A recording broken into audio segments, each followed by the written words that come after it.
सदा सत्स्वरूपं चिदानन्दकन्दं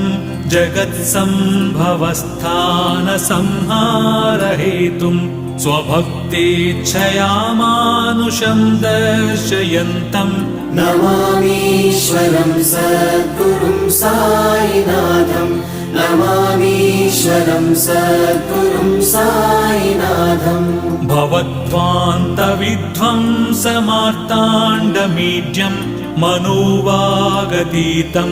मुनिर्ध्यानगम्यं जगद्व्यापकं निर्मलं निर्गुणं त्वां नमामीश्वरं सद्गुरुं साईनाथं नमामीश्वरं सद्गुरुं साईनाथं भवाम्बोधिमग्नार्दितानां जनानां स्वपादाश्रितानां